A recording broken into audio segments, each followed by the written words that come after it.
Assalamualaikum warahmatullahi wabarakatuh. Sebelumnya perkenalkan, nama saya Fasliansa dari kelas 11 atau 3 nomor absen 14. Ya, di sini saya membuat video tentang mempelajari sejarah dari Bapak Ferdinand Pranabiasa. Saya ke bagian demokrasi liberal. Langsung saja, materi pertama itu ada pengertian, terus dampak demokrasi, dampak positif maupun dampak negatif. Yang ketiga itu contoh sikap demokratis dalam kehidupan sehari-hari. Yang keempat itu refleksi, dan yang kelima itu kesimpulan. Langsung aja kita masuk ke materinya. Yang ke-1 untuk pengertian.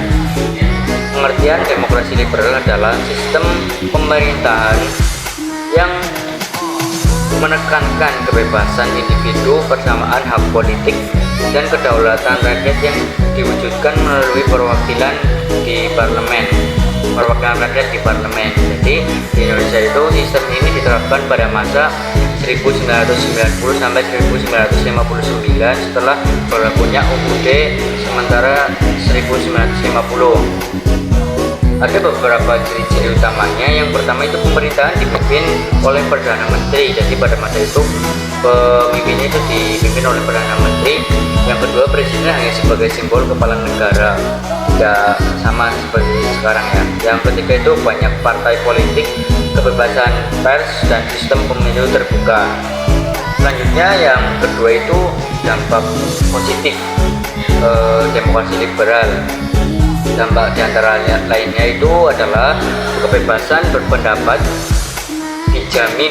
Yang kedua, pers demokrasi dan aktif mengkritik pemerintah. Yang ketiga, rakyat diberi hak memilih dalam pemilu. Langsung terus yang terakhir itu munculnya banyak partai mencerminkan keragaman aspirasi rakyat. Selanjutnya itu dampak negatifnya. Tadi kan dampak positif, sekarang dampak negatif. Dampak negatifnya itu terjadi konflik partai yang menyebabkan kabinet sering jatuh. Pemerintahan tidak stabil karena sistem koalisi sering pecah.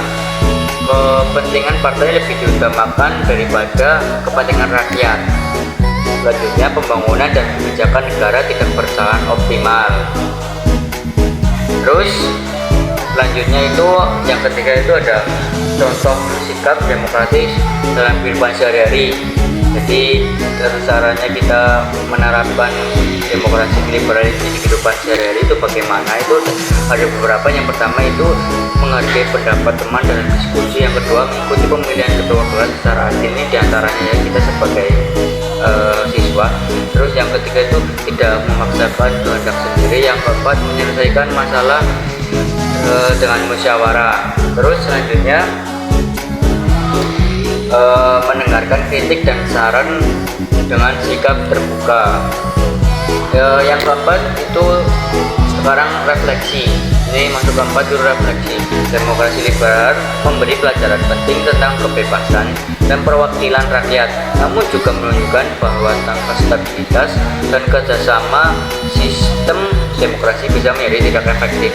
Indonesia belajar dari masa ini bahwa demokrasi perlu dijalankan dengan keseimbangan antara kebebasan dan tanggung jawab. Yang kelima itu kesimpulan. Masa demokrasi liberal adalah fase penting dalam sejarah Indonesia yang menekankan kebebasan dan peran rakyat meski diwarnai banyak tantangan.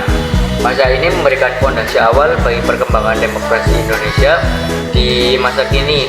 Demokrasi sejati ini hanya soal hak, tetapi juga soal tanggung jawab bersama. Mungkin itu tadi saya ada 5 yang saya bahas dan sudah saya jelaskan. Jadi ini sebagai contoh bagi kita semuanya, khususnya kita sebagai siswa untuk bisa melanjutkan pada masa-masa itu. Mungkin ini jadi pengetahuan buat kita semuanya. Oke, mungkin itu saja yang bisa saya sampaikan. Semoga ini bermanfaat bagi teman-teman semuanya untuk bisa menambah relasi itu pengetahuan kita semuanya. Oke. Baik, terima kasih, cukup dari saya. Apabila saya mempunyai kesalahan, ya saya meminta maaf yang seterus-terusnya. Wabillahi taufiq wal hidayah. Wassalamualaikum warahmatullahi wabarakatuh.